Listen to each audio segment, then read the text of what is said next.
안녕하십니까, 알림이 황희두입니다. 김건희 씨가 봉하마을 방문 당시 지인 동행 논란이 점점 더 커지고 있습니다. 중요한 건 지난 영상을 통해 말씀드렸던 김양영 씨는 윤석열 대통령 취임 전 구인사를 방문했을 때도 동행한 것으로 알려졌고요. 이후로 비선 논란까지 점점 더 확산되고 있는 거죠. 대통령실에선 충남대 무용학과 겸임 교수다, 필라테스를 강의하는 사람이다, 무속인 아니다, 이런 식으로 입장을 전했지만 코바나 전무였다는 사실까지 드러나며 뭔가 이상하다는 얘기가 점점 더 커지고 있는 거고요. 김건희 씨의 측근은 친구니까 봉하마을에 그냥 같이 간 거다, 이런 식으로 해명을 했지만 더더욱 비판의 목소리는 커져만 가고 있죠. 민주당에선 비선 문고리가 기세를 떨치고 있는 건 아닌지 의문스럽다는 비판을 했는데요. 이건 시작에 불과하다고 생각합니다. 어제 더 팩트에서 이런 단독 보도가 나왔습니다. 동행한 사람은 지인 한 명이 아니고 코바나 직원 한 명이 더 있었던 것으로 확인됐다는 내용인데, 대통령실 측에선 지인 한 명만 동행했다고 밝혀서 거짓말 논란이 예상된다는 내용이었죠. 이후로 더 팩트 취재진이 코바나 콘텐츠에 직접 사무실을 방문했는데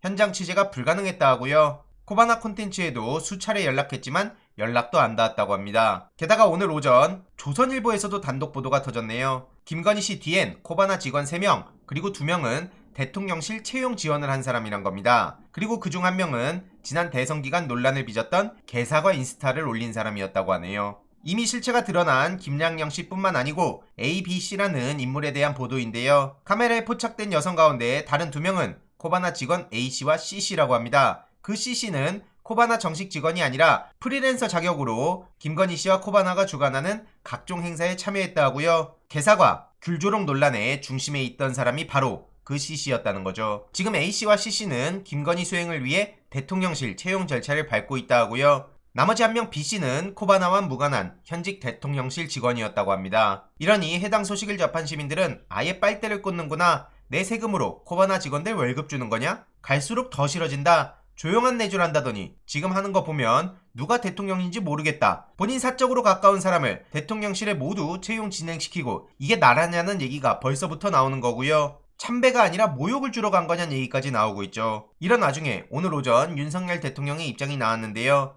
부인 혼자 다닐 수도 없다, 어떻게 할지 방법을 알려달라. 참 무책임하고 무능하다는 생각밖에 안 들었는데 대통령을 처음 해보는 거라 공식 비공식을 어떻게 나눠야 할지 모르겠다, 이런 소리를 한 겁니다. 대한민국 대통령을 2번 해본 사람이 있습니까? 방법을 알려달라 얘기하고 있는데 뭐 저런 대통령이 다 있습니까? 그러면서 사진에 나온 사람은 자기도 잘 아는 처의 오래된 부산 친구라고 입장을 전하는데 지금 저게 대통령이 할 말입니까? 이러니 저럴 거면 그냥 대통령을 때려치란 얘기까지 나오는 겁니다. 공약했던 바와 같이 김건희 씨 그냥 가만히 있으면 된다는 겁니다. 그런데 윤석열 대통령의 컨트롤도 안 되는 것 같다, 이런 얘기까지 일각에서 나올 정도죠. 이로 인해서 공사 구분도 못한다, 나라 돈 쓰고 지금 뭐 하는 거냐, 이런 비판의 목소리가 계속해서 커져가는 거고요. 이런 와중에 진중권 씨는 야권이 윤석열 흠잡을 데 없으니까 사생팬처럼 김건희 트집 잡고 있다, 이런 망언을 쏟아내고 있는데 어제도 말씀드렸지만 진중권 씨야말로 민주진영의 사생팬이나 다름없다고 봅니다. 정의당이나 똑바로 챙기세요. 이외로도 이준석 대표도 사적으로 동행하면 안 되나, 이러면서 얼토당토 않게 쉴드를 치고 있는데요. 이러니 네티즌들의 반응은 싸늘할 수밖에 없는 겁니다. 이게 여당 대표의 현실이고요. 중요한 건 대선 과정에서도 이준석식 공정에 허구의 민낯이 그대로 드러났었습니다. 비단 주머니 많다는 얘기부터 시작해서 김건희의 허위 경력은 결혼 전 이름을 감안해야 된다, 김건희 리스크는 없을 거다, 선입견 상회하는 언행을 봤다,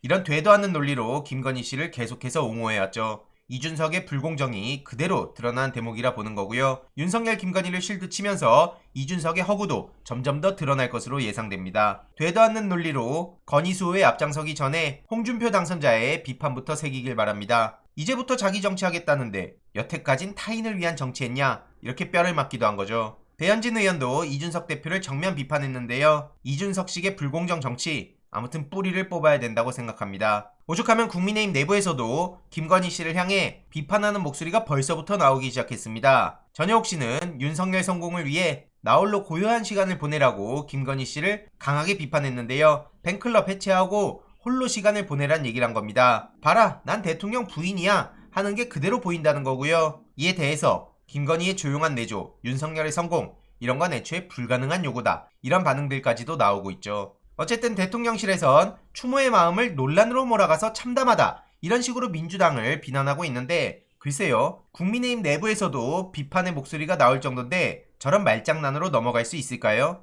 이외로도 박순애 후보가 이번엔 제자 논문 가로채기 논란에 휩싸였는데요. 이런 사람이 교육부 장관 후보자로 나온 거죠. 이에 서동영 민주당 의원은 박 후보자가 연구 실적을 부풀리기 위해 제자 논문에 본인 이름을 제1저자로 올린 건 사실상 제자의 연구 성과를 가로채기 한 거라고 비판했고요. 박 후보자 측은 이런저런 해명을 했지만 전교조라든지 새로운 학교 네트워크라든지 실천 교육교사 모임 등에선 자격 미달이라며 지명 철회를 요구한 겁니다. 역시 국민의힘은 클래스가 다르구나. 그동안 국힘과 언론이 민주당을 내로남불이라 욕했지만 아무리 민주당이 잘못했어도 국민의힘은 따라갈 수가 없다는 얘기까지 나오고 있습니다. 이와 관련해서도 추가적인 소식 계속 전해드리도록 하겠습니다. 이번 내용도 유익했다면 구독, 좋아요, 알림 설정, 멤버십 가입 정말 큰 힘이 된다는 점 말씀드리고 싶습니다. 이번 내용도 주위에 널리 공유 부탁드립니다.